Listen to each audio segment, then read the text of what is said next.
I love proving people wrong. Like, if you doubt me, that's probably the best thing you're doing for me, because you just giving me more motivation to go harder and prove why I should be doing something that you saying I'm not supposed to be doing.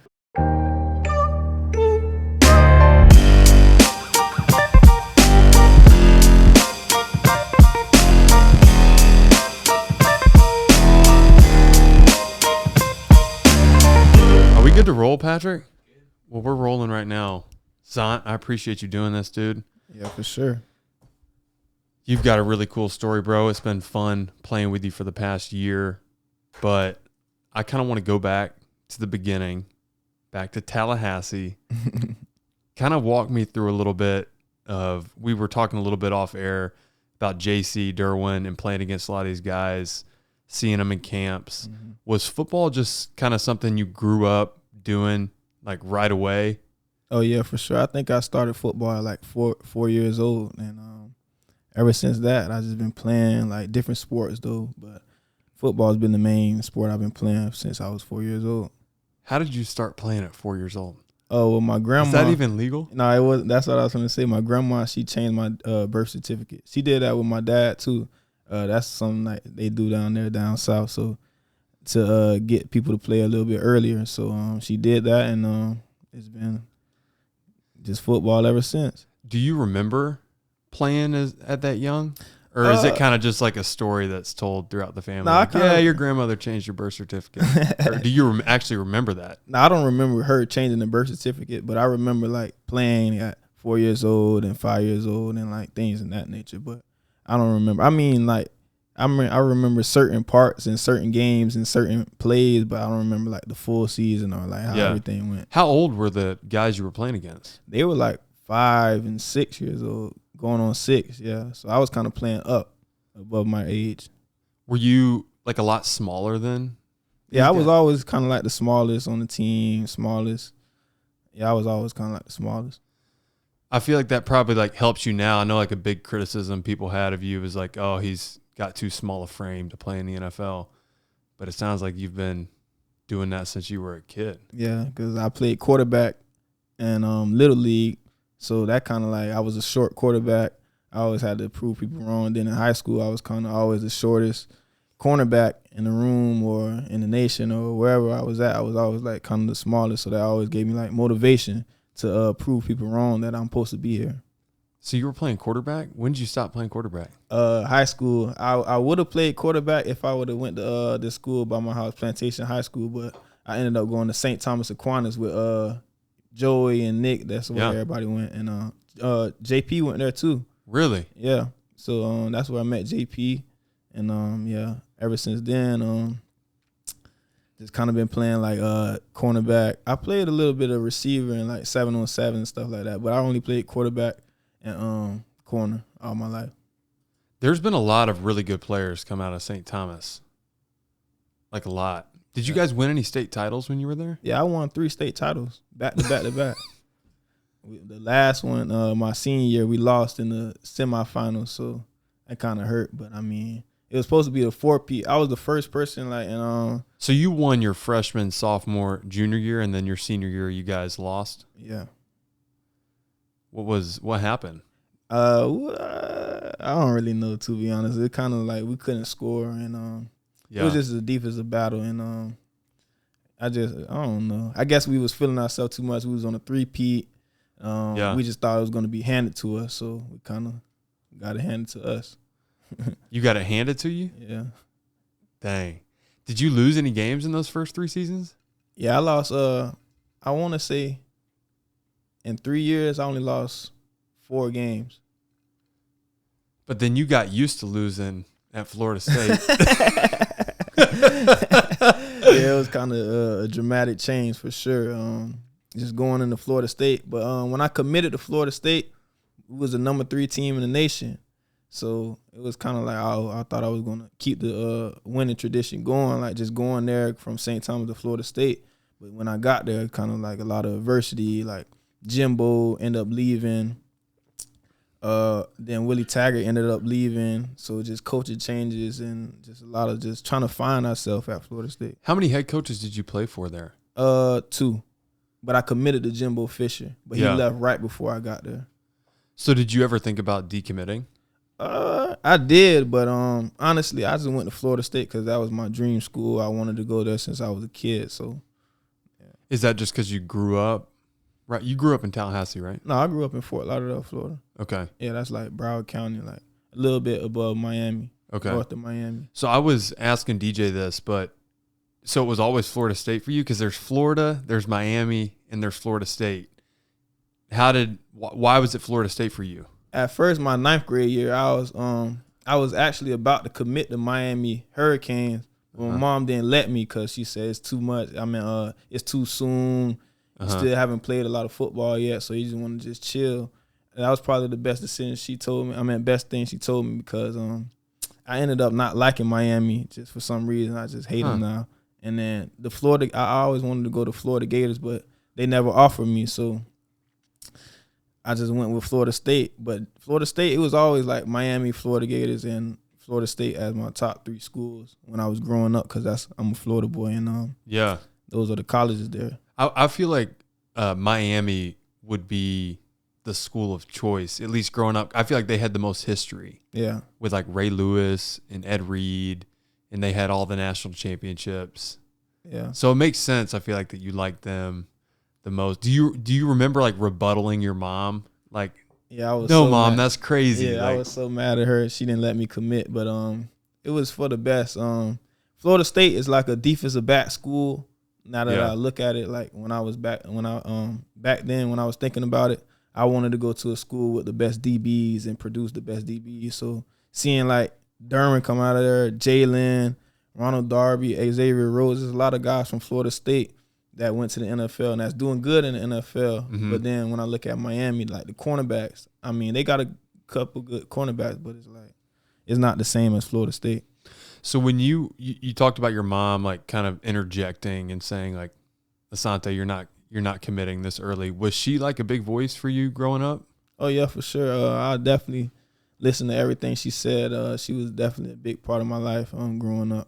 Did your dad have any say on like where you were going to school, or did you it was kind of just your mom you were listening to? I mean, around that time he wanted me to just like make my own decisions and do my own thing, so he kind of just let me do my thing. Yeah, like high school and college. So. Yeah, I know it might be hard to talk about, but I want to like talk about it because I think it's important. It's an important part of your story, and I know for me, like Elijah is growing up as the son of like an NFL player, and like that was what you did like growing up.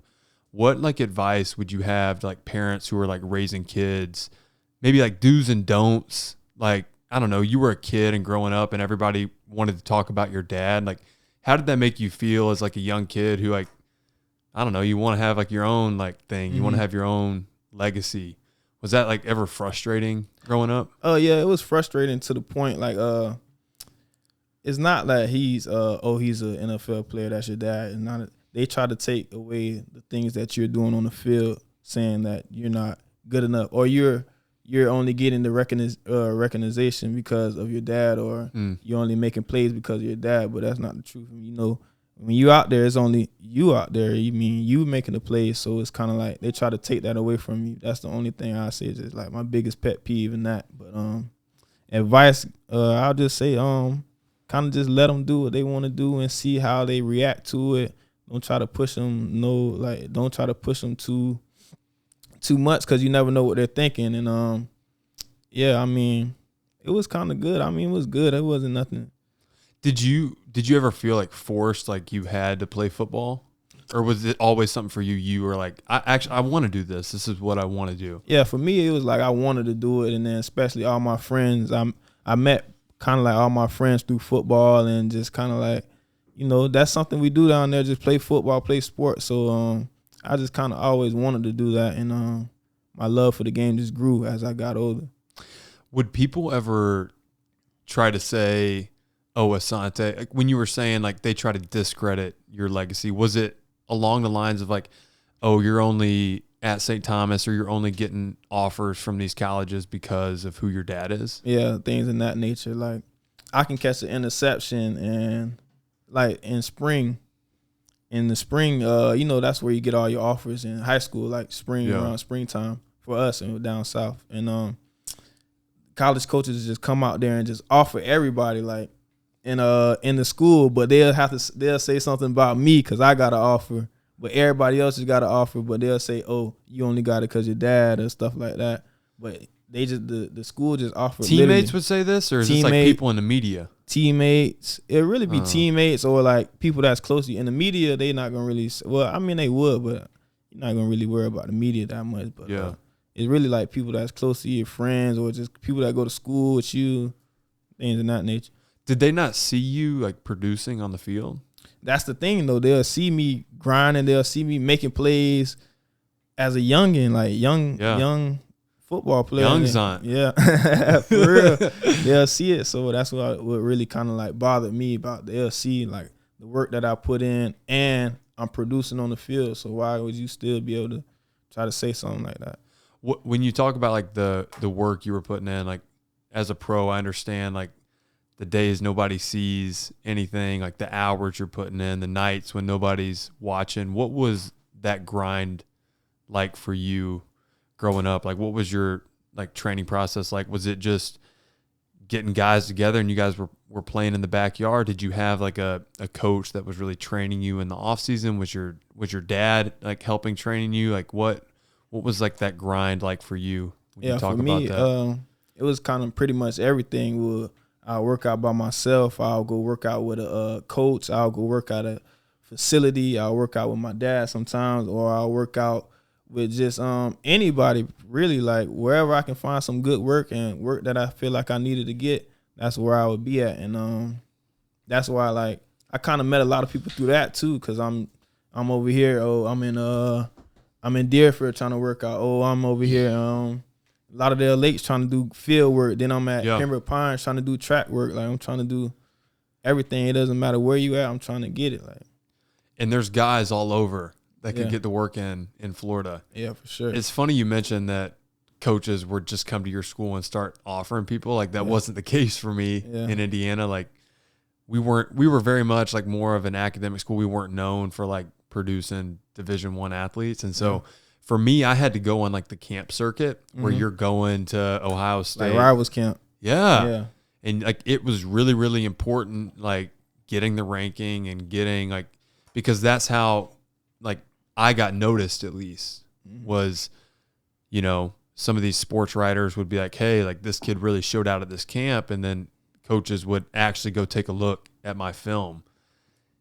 I imagine it was a little bit different being at St. Thomas. You guys were playing on ESPN. I remember growing up in high school and watching St. Thomas Aquinas on ESPN. I played in like, I want to say 5 ESPN games in high school. So when I went to college, I'm like, oh yeah, I did this. All right. The only difference for me in college was just like the amount of people that was out there. It was like 80,000 people out there screaming. So that's the atmosphere of the stadium was different. But other than that, like just the grind. I feel like St. Thomas Aquinas was the hardest thing I did ever in my life, like from workouts to playing to everything. That was the hardest thing, from schoolwork, like Florida State. I mean, it was tough, but it was definitely not like St. Thomas. So it was like a college program. Yeah, for sure. It was harder than some college programs today. What was the defensive scheme tough? Because I remember in high school, for us, we had like a few coverages and that was it. And it was not very complicated at all. Yeah. Were you guys like, you know how we have meetings now, like we spend hours in like the meeting room. Were you guys spending a lot of time like doing defensive install? And yeah, but the crazy thing is we'll do all of that and run 3 plays. We'll run man, we'll run cover 3 and then cover 4. So it's like, but we was well prepared. We used to do special teams meeting after practice. We used to do special teams meeting before practice. Like, the setup we have in the NFL, that's how I always been doing it since high school. So like it's kind of like second nature to me now, like because we always did that.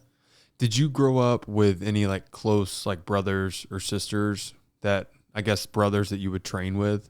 Like blood brothers or just blood. Well, I only had one brother. He's 16. Okay. I used to. Does he play ball? Yeah, he recently just started playing football. His senior year in high school. He want to try it out now, so.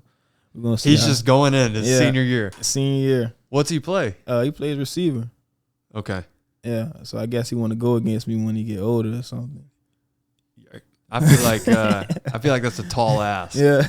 For him to go against you. You lit it up last year. I want to let's talk a little bit about your time at Florida State. So your mom says, Asante, you're not making this decision as a freshman in high school. So when did you actually make a commitment? I made a commitment my junior year, going into my senior year in high school. Okay. And then when Jimbo left, did you ever consider like opening the recruiting? Did he try to get you to go with him? No, not really. At one point, I thought like I didn't hear from Jimbo. When I committed before the season, and then towards like the middle of the season, I haven't heard from them. Like I'm thinking like, dang, did they drop my commitment or something? Like I didn't hear from nobody, so I'm like, oh. Then I see that he's leaving, so it made sense. Like, oh, okay, that's why he wasn't really probably talking to me because he's finna leave. But other than that, I liked it Florida State because of the culture and then the history they already had. So I wasn't really worried about a coach.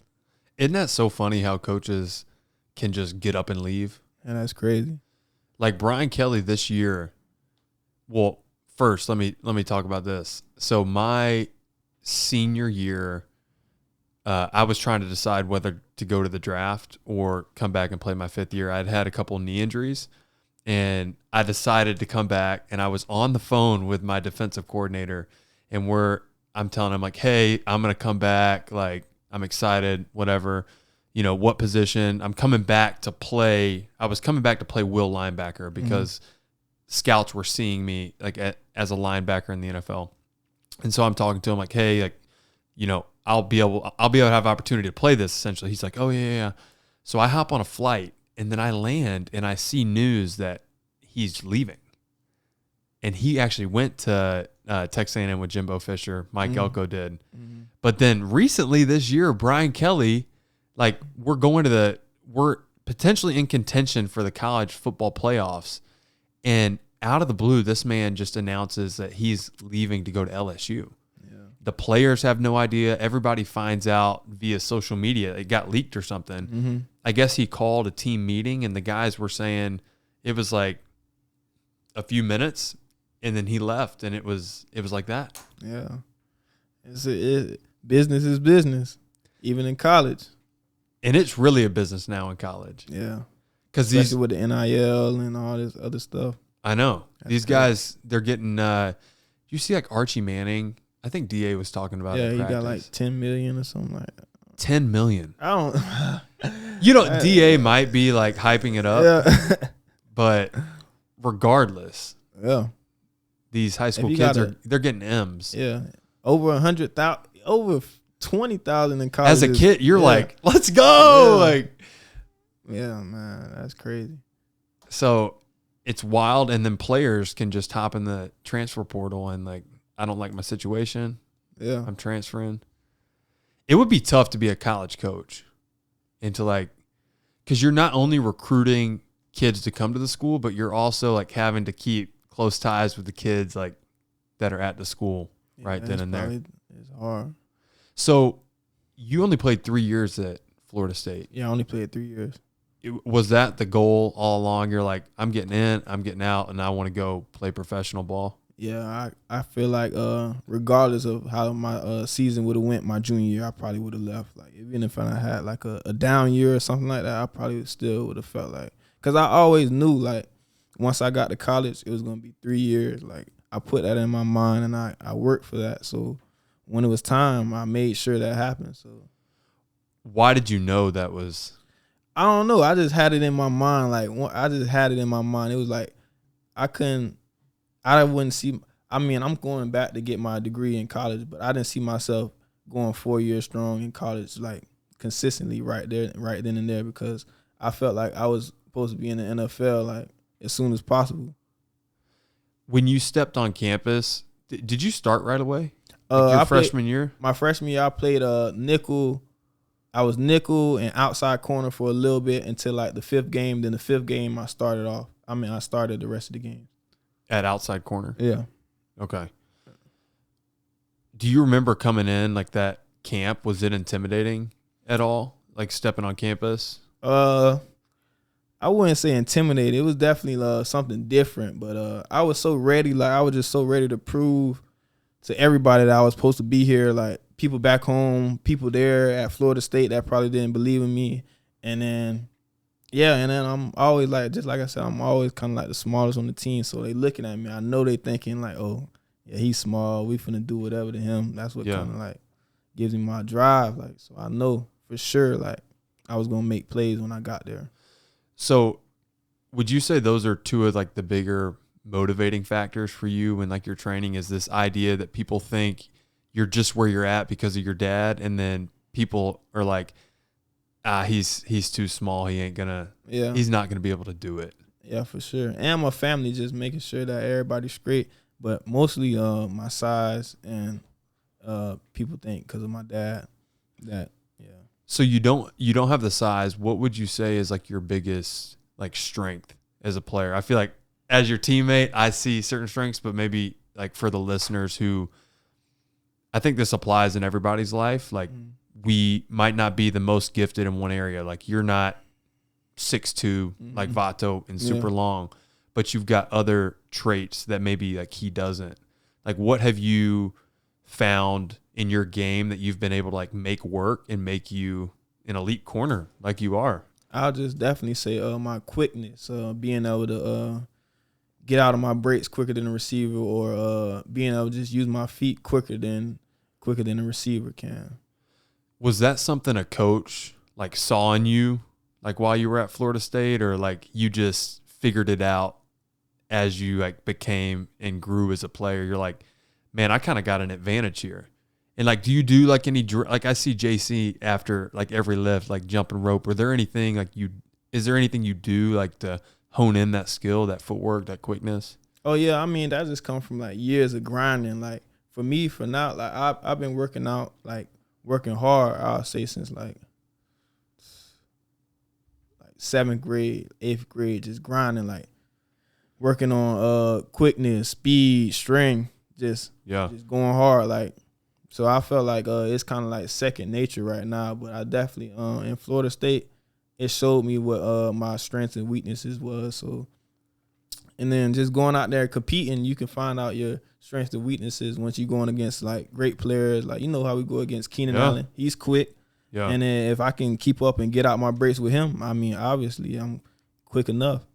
Is it a tougher guard for you to guard somebody like Keenan who's quicker, or somebody like Mike who might have the size advantage? I'll say for me, it's definitely quicker, because if a guy's quick, he can get out his breaks at any time. He can be running full speed and stop on the dime. Yeah. Or he can just set you up with little things, and like just little things. You know, in the NFL, little things mean a big thing. So for sure, just like the little things that he does and like quick people do is kind of like. But like a guy with Mike, you know, like if he comes off running hard, it might be a go route. They're just gonna throw the ball up. Yeah. I mean, that's his skill. So you just got to stop that. But with Keenan, it's like, oh, you got to make sure he's running that route that you think he's about to run. So it's like a little bit, you got to think a little bit more. Are you doing that? Like when you're out there in press or off, are you thinking like, okay, he's about to run this? Or for you, are you more of a guy who's like, I'm just going to lock in and like react? Yeah, I'll say it's got to be a battle at corner. Even at inside linebacker, where like I feel like the whole NFL is like moving towards like more like man-to-man situations, like isolating guys. Like I get Austin Eckler coming out of the backfield, I'm like, all right, what's he about to run? He's running this option. Is he going inside or out? And there's that moment where like time kind of stops, and you know like he's giving you the head and the shoulders, and you're like, what's he like about to do? Like what are you looking at? What are you thinking about in that moment, like at the top of the stem, like when you're like deciding like, oh, what's he gonna do? Yeah, I mean, honestly, it depends on the player. Like a guy like JG, he's coming at me at the top of his stem. I'm probably thinking deep route, so I'm probably thinking, oh, and I gotta open up and run. It depends on the player. Like Mike Williams at the top of his route. If he's breaking down, he's going to be breaking down. But if he's running full stride, he's going to be running full stride. So you just got to kind of know like the player that you're going against, and what they like to do, and what their strengths are and what their weaknesses are. Yeah, that's a critical part to, I feel like, understanding the game, and it's got to be a huge part, like being a great corner, is like really like studying the player. Is that something you do a lot of like during the season? Like when you're studying tape, like are you a big like study the guy? For me last year I was kind of trying to find like what works for me best, and I felt like for me just knowing like the formation, like I'll definitely study the guys, but like knowing the formation and like certain route concepts that they can do in this formation and this personnel, like that'll eliminate a lot of routes and a lot of route concepts. So once you know that, then it kind of makes it like easier. Like, oh, if they're in condensed, most likely they're gonna be running over routes or like or speed outs or something like that. So it kind of like breaks down the route tree a little bit for me. But definitely, I'll say definitely, you definitely have to study the receiver. But it's kind of different, you know, when you go out there. The same heads they do on film, it might feel different. So you got to just go out there and play. Well, I know as a rookie, for me, I wasn't at the point where I feel like spend a ton of time studying the players, because I was spending so much time studying my job and my alignment and what I was supposed to be doing. And it was like drinking, I don't know, through a water hose a little bit. Did you feel that at all last year? Yeah, for sure. I mean, it was definitely a new scheme. But, you know, at corner, it's so much like it ain't too much checks and too much things I have to learn. So it's kind of like once I know what I got, I know what I got. So it kind of picked up easy once, like toward the end of the year, once I know like fire zone, like I got to make sure, you feel me, like I do the right leverage. And once that stuff kind of played out, everything kind of felt a little bit better. But I was definitely like kind of hesitant because I'm not making sure I'm in the right place or making sure I'm doing the right thing, or was I supposed to crack replace, or was I supposed to call that out, or just little things like that you'll be overthinking out there. And when you overthink, it's slow. Like I can't imagine at corner, like if any position on the field you shouldn't be thinking, it's corner. Yeah. Because it's like the room for error is so small. Like as you get farther away from the ball, there's more and more space. Yeah. Like the more inside you are, you're more protected. Like you have guys around you. So like if you make a small mistake, or if you're thinking and you're a little slow to a spot, like Sebastian could like gap and a half and help me out. But outside at corner, it's like you don't have that. Yeah. You got to be playing fast. Yeah, definitely. Especially with guys like Tyreek Hill and just fast guys like that, you don't have room to think about anything. If you're thinking, they might be leaving. So thinking and leaving. Yeah. So what? I'm gonna jump to one of the questions in the mailbag just because it's on my mind right now. But one person asked, "What are the top 5 toughest covers this season in the NFL?" Let's maybe talk about last season for you. Maybe the top 3 guys you went against, but then in your mind, maybe it's the same 3 guys, but maybe the top 5. Well, for me, I'll say the top guy I covered last year is probably Justin Jefferson. He was a guy. Deontay Johnson, he was a guy. That's interesting you say that. I feel like he's never on. I never see him on like any of the top 10. And I would have never. But he's a speedster. I remember a specific play with him last year. I was fire flat. I was the outside piece, the outside element supposed to force it back, and I thought I just was kind of outside on the offensive line, and I'm like, I've got this guy, and he's sneaky fast. Yeah, like he gave a slight hesitation, and he was around like the edge. Yeah. He kind of surprised me too, because you never really hear about him like in the news and in the media like that. So I'm like, oh, but he's a good cover for sure. And gotta give it to Tyreek Hill. You know, he's a speedster too. But we kind of helped him the first game. Yeah. You had to pick that game. Yeah. Was that interception? I don't know which one was more not special, but like felt better. Was it picking off Pat there in week 3, or was it your first one versus the Cowboys? That's a hard one. I'll say it's definitely 50-50 because the first one is against the Cowboys. At home. They kind of like they picked the corner in front of me. One of my good homeboys, they picked the corner in front of me. So it's kind of like I always wanted to, whenever I play them and teams that pick the corner in front of me, that always in the back of my head. So like I always wanted to show the team that they missed out just because of size. They probably thought I was too small or wasn't good enough. So I'll definitely say probably like the Cowboys the first game. Let's go back to that. So you leave Florida State after year 3, and what are you hearing from your agent? Like, what are you thinking in terms of like where you're gonna go? Like, what round? What were you hearing? I was hearing like late first, early second, no later than second. But in my eyes, I felt like I was the first round. Yeah, I felt like I was the first round pick. So, but things didn't go that way. But I mean, were you there? You know how guys can go to the draft. Were you there? No, I wasn't there. Okay. There, yeah. So what were you doing? Did you have like a party like night 1? Yeah, the first night I told my mom I didn't want to do this, but she just thought in her head like, I mean, I did too. I thought I was gonna go first round, but like in the player's mind is like, all right, it could be different. Yeah, it's different for sure. So it's like stuff starts happening, and everybody's like, what the heck? Like I think about Nakobe Dean this year. Yeah, it's like, what in the world is this guy doing here in the 3rd round? I mean, we don't have all the information, but it's like, what's going on? Yeah, that's crazy. Like things in that nature. So I was thinking about that, and we had like a little get together. It wasn't too much. Like I had like close family and friends together, just watching it with my agent at his house, and it was all right. I mean, I kind of wasn't like, I'm just blessed to be in this position, even first round, second round, undrafted. It doesn't really matter. So I was determined regardless, but it kind of like, it did affect me. Like, dang, I wanted to go first round, and they picked a lot of cornerbacks in the first round. That's what made it like different. Like they picked like who went ahead of you? It was Pat Surtain. That's my good. I've been working out with him. Yeah, he's a good player. Yeah. J.C. Horn, Caleb Farley. Did he play this year? I know he was like dealing with some I think injuries. He played. He did good. Yeah. I think he played. Greg Newsome and Eric Stokes. Those are all the first round. So seeing that, I was like, yeah, man.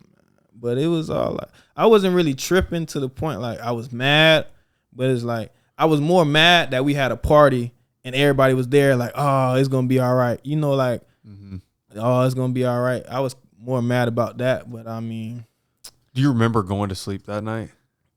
Yeah, I went to sleep. I mean, I wasn't tripping. I mean, because somebody's gonna have to pick me, and then once that team gets me, I just had in my mind like, once I didn't go first round, it was probably the best thing for me not to go first round, because that gave me a different mindset. Like, okay, they still sleeping on me regardless. So I felt like that was good for me.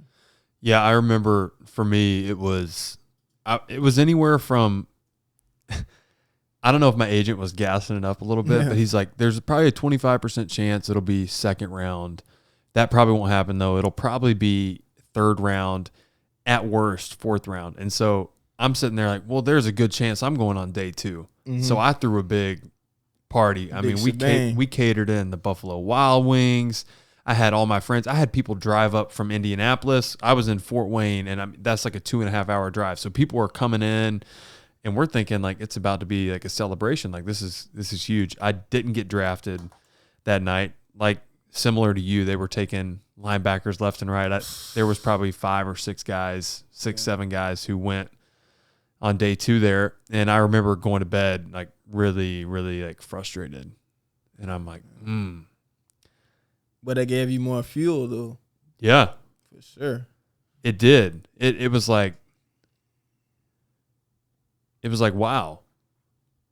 Like these guys, they'll say one thing and then like, and do another. And it was my first introduction. I guess all that thinking and thought to say, it was my first introduction to the business side of football. Yeah, for sure. For sure. Where it's like, dang, man. Like I was hurt a little bit, but it definitely gave me a chip, because when I got drafted 4th round, it was like, okay, they just expect me to play special teams. Like they don't expect me to come in and start day 1, and I'm going to prove them wrong. At Notre Dame, it was the same thing. Our coach, literally, I remember my recruiting visit to Notre Dame, and he sat me down and he said, Drue, we see you as a developmental middle linebacker. You'll probably come in here, be on the practice squad, and earn yourself a roster spot. And my mom looked at him with those danger eyes and said, you're not going to tell my baby what he can or can't do. And my mom was really like a voice of inspiration to that, like that belief. And so it was the same thing at Notre Dame where it was like they didn't expect me to come in and start, but I was like, I'm going to show you. Yeah, I feel like that's good though, because that gives you like an extra boost, an extra drive for just to prove people wrong. Like I love proving people wrong. Like if you doubt me, that's probably the best thing you're doing for me, because you're just giving me more motivation to go harder and prove why I should be doing something that you saying I'm not supposed to be doing. So I totally agree with you. What was the transition like? So I imagine for you, you went St. Thomas to Florida State. Like you said, it was like, dang, St. Thomas was kind of harder than Florida State for me. But I feel like when you step on the field and you're going against Keenan Allen, Mike Williams, like what did you learn about yourself like right away, like in the NFL? Yeah, for me, I ain't gonna lie. I kind of surprise myself sometimes when I just be like the movements I do and like things that I do, because, you know, I'm small. So I'm like, I shouldn't be doing this, or you feel me? Like, I don't know how to explain it. Like, I kind of surprise myself. Like, every day I go out there at practice today, I'm like, dang, I got to do something today. Like, I want to see what I can do so I can go home and look on film and like, dang, I'm really out here doing this in the NFL. Like, I'm kind of like surprising myself every time I go out there, because like, I know I put in the work, but it's like, you know, you need to see it for you to really believe it. And then it's like, once I go out there and do it, I'm like, dang, I can really do it. So it just makes me like, it just kind of gives you that feeling like, dang, I just need to keep going. Like, when you say you surprise yourself, is that because you like you're like, dang, I didn't think I could do that? Yeah. Honestly, like some plays, like I'll catch the ball, like say if I'm running, and I catch the ball like one hand like this, like, oh shit, I didn't even know I can do that. Like, I'll just be surprising myself. Like, just every day I go out there, I try to surprise myself like with something new. Like, not trying to do something extraordinary, just like the routine plays, it should be routine plays like every time, and I just want to make it look like, I don't know, when growing up in South Florida, the biggest thing for us was having a good highlight.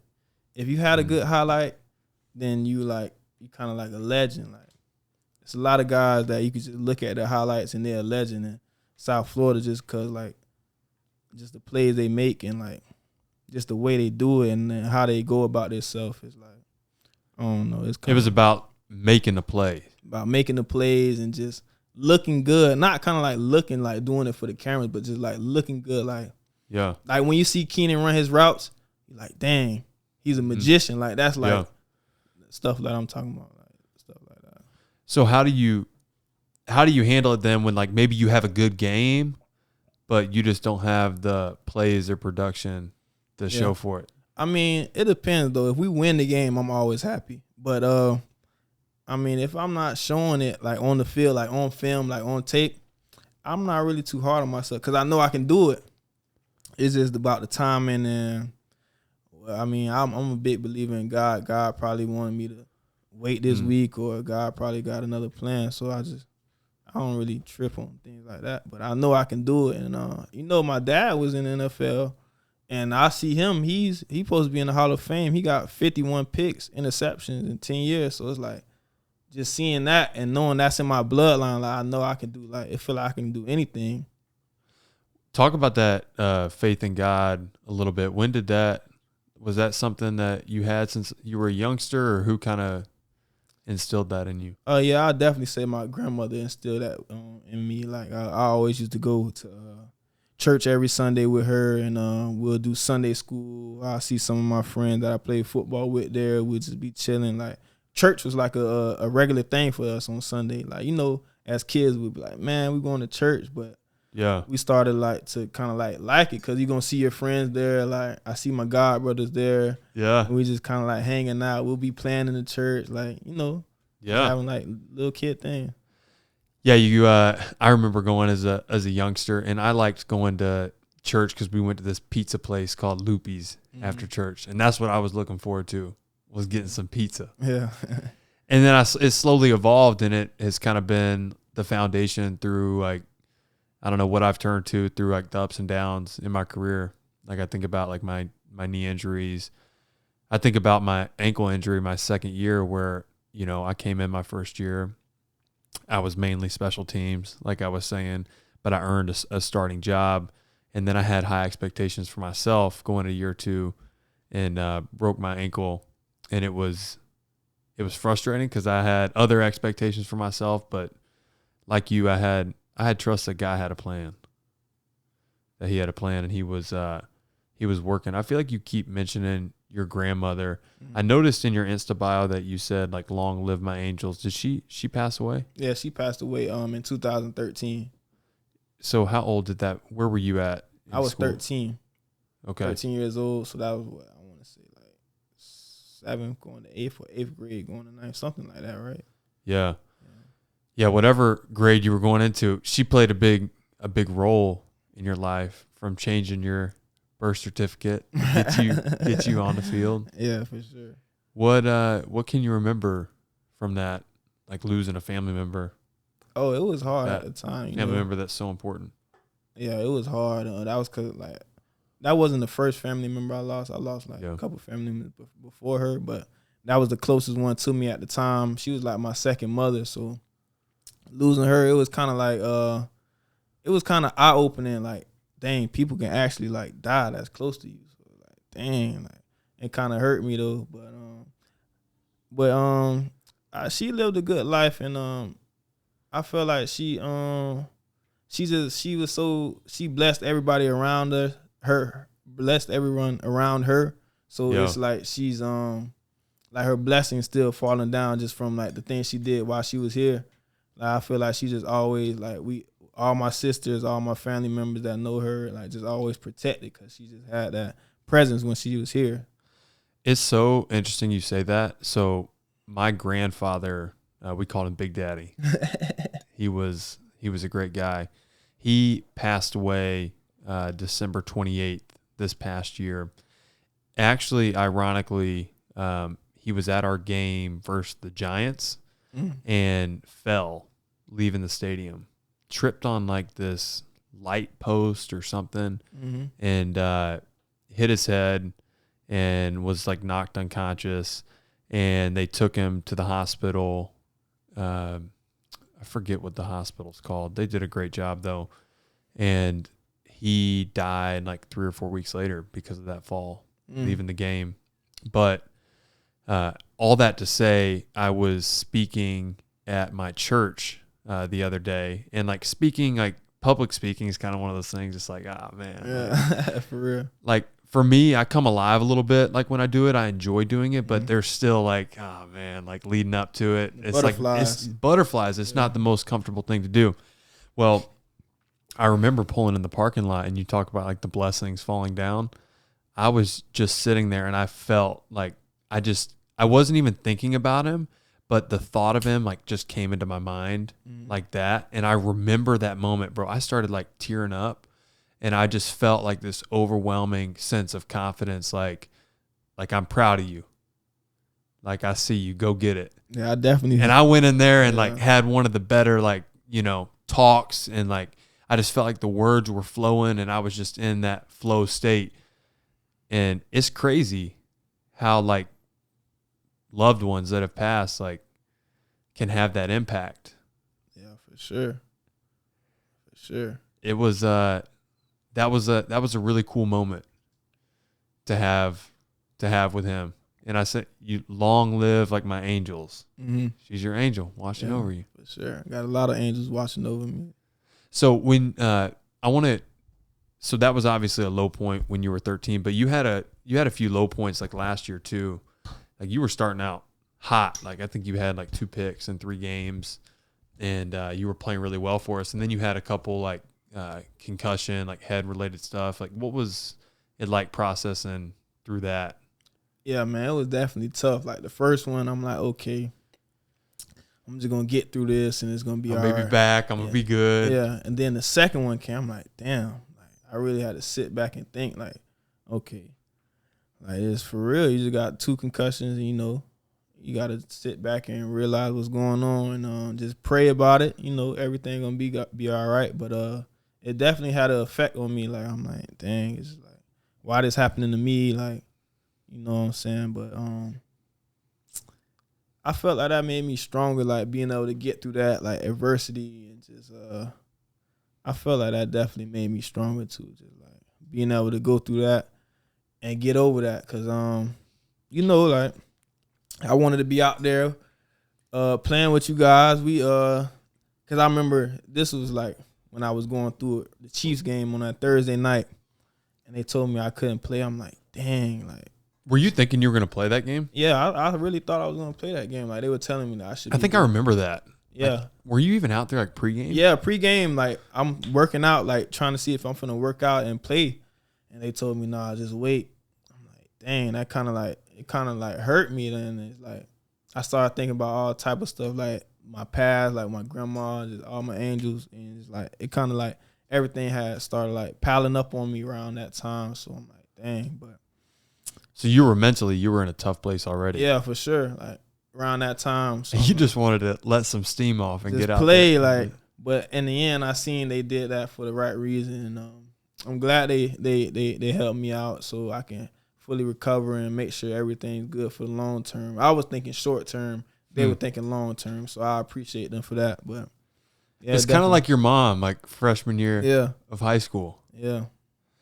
I feel like that's something that's a constant struggle, is like seeing the long term. Yeah.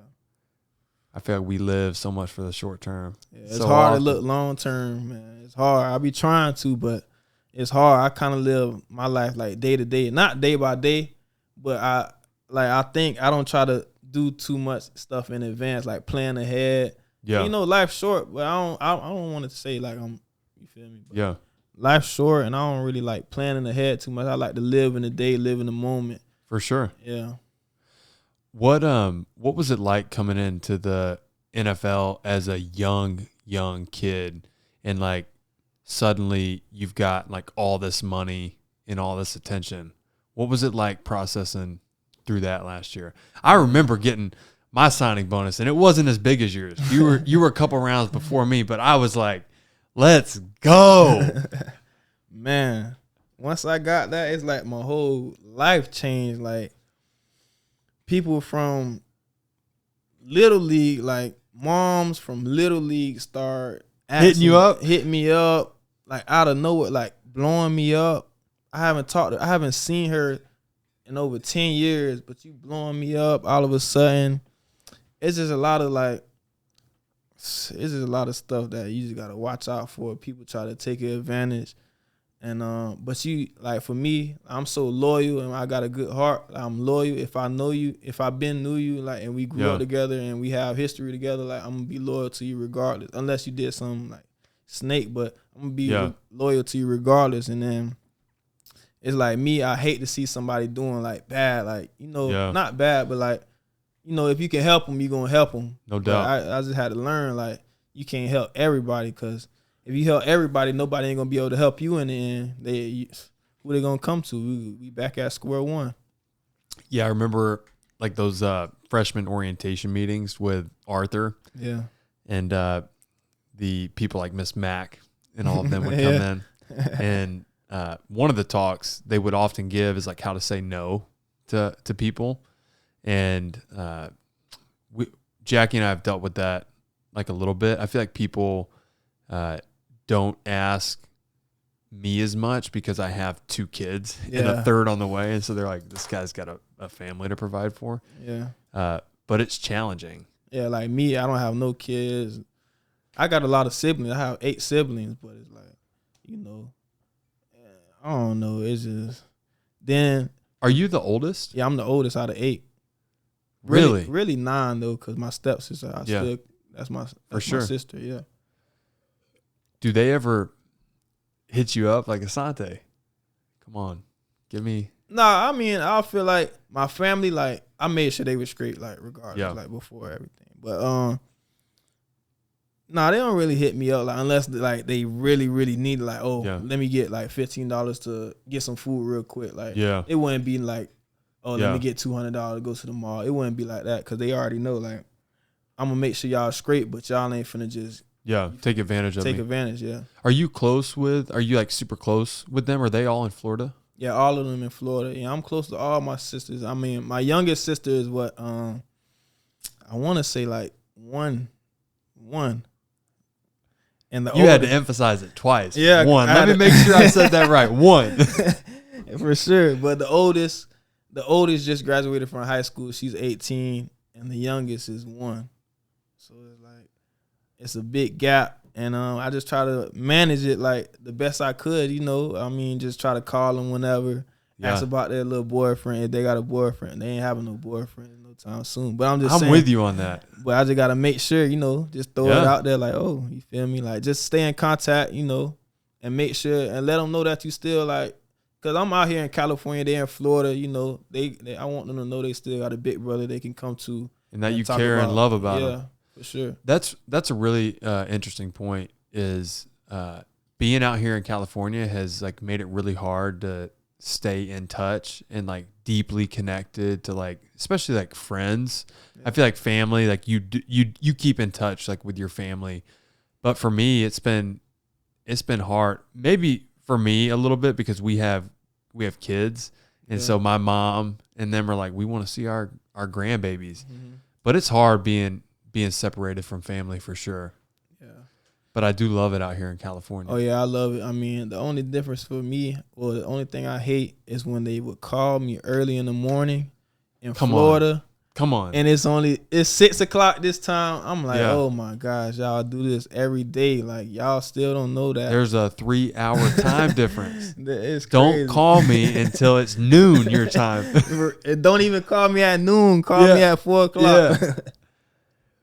What, in your opinion, needs to improve the most in your game, like going into this second year? I'll definitely say just getting the ball back more for the defense, form tackling,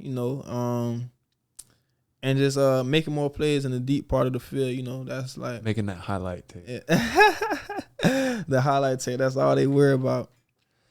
Yeah, I feel like as a defense, getting the ball away is everything. Yeah. I was watching a clip of Darius Leonard the other day, and this I think Baldy was breaking it down. You know how he does those little Twitter breakdowns? Yeah. He was basically breaking down. This guy had 8 forced fumbles, like 8 or 11 like forced fumbles. And I mean, he's unbelievable to watch. Like he's trying to tackle the ball carrier, but he's peanut punching like the ball. And it's cool to like see him mastering that crap. I see you guys after practice like catching those balls. Yeah, man. Just off the jugs. Yeah. It doesn't come that much in the deep part of the field, so you got to make the most of it for sure. Yeah. All right, let's wrap it up. I kind of do like a Twitter poll, and I'll like ask people like, hey, what questions do you want to ask? Yeah. So we'll get to the mailbag questions. I had kind of mentioned this question a little earlier, but we didn't fully answer it. So who would you say are the top 5 wideouts in the NFL? From last year, you got to give it number 1, Jamar Chase. And let's I don't know if we should leave our guys out. I'm going to leave. Let's leave our guys out to just talk about opponents. Yeah. For me, I'd say definitely Jamar Chase. He showed that he can play. You put him at 1? Right now? Hey, he's the season. Who do you like? Who did you think was tougher, him or Justin Jefferson? I didn't play that game against. That's true. That's so I'm like, yeah. You don't know yet. Yeah. Okay. But from what I see, we play him this year though. We do? I'm pretty sure we play the Vikings. I think we go there because they added that 17th game, and the Vikings were our 17th game. So I think we have to go to Minnesota this year. I'm pretty sure. Yeah, that should be good. Yeah. Okay, so Jamar Chase. Adams. Oh, you're going to get to see him twice this year. Yeah, for sure. But, yeah, for sure. Why are you laughing? You like, I'm not going to be guarding him or what? No, I ain't saying. Well, yeah. That's great. Yeah, that's a good point. Well, who knows? You might be outside. You might be in the slot. You might be everywhere. Yeah, that's a good point, though. But, we got JC, so I think we finna. But I feel like JC wants that action. Yeah, we see how it goes. But you're going to be. I mean, you can't just. He's not going to be on him every. Yeah, for sure. You're going to see action. Yeah, for sure. Okay, so Devontae, got to give it to Cooper Kupp last year too. Who else? I'll say Are you there's a mixed bag of feelings on this guy, but he is one of the sauciest route runners I've seen. Hunter Renfrow. Oh yeah, him too. He's a tough cover. Yeah, him too. But top 5, Yeah. that's No, hard. yeah. That's hard to put Yeah. in the top 5. But definitely, I like Calvin Ridley, even though he didn't play last year. Yeah. I've been A watching Florida guy. Yeah, I've been watching him since I was young, and I still to this day he just reminds me like you remember how you say Deontay Johnson is like sneaky. Yeah. I feel like he's got nothing sneaky about juice. it. It's just like he's got that juice. So him. Funny story about him. So we would always play at the IMG 7-on-7 national tournament. Mm-hmm. We were I was part of AWP Sports out of Fort Wayne, and we won it a couple times. But the year before they won it, my brother was on the team, and he was going against Calvin Ridley in the semifinals, and he said Calvin Ridley tore him up. He was playing corner. He ended up playing safety in college, but Calvin Ridley, he was like, this guy was lighting me up. He was unbelievable. Yeah, he's definitely got the best route running that I've seen from South Florida for sure. All right, Judy. All right, who would be 5 then? 5, I got to go with Jefferson. Or Jefferson. I said him already? No, you Jefferson, didn't. Yeah. Okay. All right, here, come a little bit closer to the mic for these last 4. Okay. Do you feel everybody? I feel like I was looking through the questions. Everybody's like, "Are you going to play star or are you going to play corner?" Yeah, going to play star. So this question is: do you feel more comfortable at slot or corner? Honestly, I feel comfortable on the field. I mean, to be honest, you know what? I'm going to interject for you because I know you're going to be like, I can play them all. I think you can too. I think star is so hard to play. Nah, it is hard to play. There's a lot more thinking involved. It definitely is though. Like, especially like in 8, you got to know, like, you got to see all 3. Like, am I a deep curl? Oh, I got to carry. Yeah. There's a lot of like tough technique. So if I were you, I'd feel more comfortable just like, man, this is my man. I got him. But I mean, but you know, I kind of played star in college a little bit too. So I'm kind of like for me. But when I went at star in college, we playing man like. Yeah, so it's kind of like I gotta just adjust to like playing different zones and for sure and star. But you know, whatever the team wants me to play, I'll play it. Yeah, sure. I love it. Okay, 3rd, will Jack Boys continue to be the nickname for the secondary this year? Oh no, I don't think we're gonna make that. We need a new name or something like that. Yeah, you need to refreshen it up a little bit. Yeah, that's the old guy stuff, man. We gotta have some new stuff. We probably gonna make up a name, you know. Do you have a name? No, I don't have a name in mind, but I know for sure we'll make up some. Yeah. Probably Vato will name it. Vato? Vato. All right. What we already answered this. Your greatest strength as a player, your quickness in and out of break, footwork. All right. What have you learned from DJ, from Derwin? Oh man. Obviously he's like a big bro, I feel like. Yeah, I felt like I learned a lot from on and off the field. Just how being able to just be a pro, just showing me how to be a pro, showing me how to be a ball player too, like on the field, like how to go about things on the field, making sure I know what coverage we in at all times, making sure just being like a big brother like all the time. Like every time it's like I'm around him, it's like that's the big brother I never had. Cause I'm the oldest, so I'm always making sure I'm the big brother of everybody. But now it's kind of good, like receiving like big brother help, like no doubt. You feel me? So it's like I'm definitely appreciate him for that, and, you know. Yeah, I obviously respect Derwin a lot. He's done a lot of good for our team, but you have too. Well, I appreciate you, bro. This has been fun. Yeah, for sure, bro. Thanks for sharing your story. I know this is I know it's gonna bless a lot of young cats out there who, you know, have dreams and aspire to play in a league or, you know, to be a successful businessman or businesswoman one day. And so appreciate you taking the time.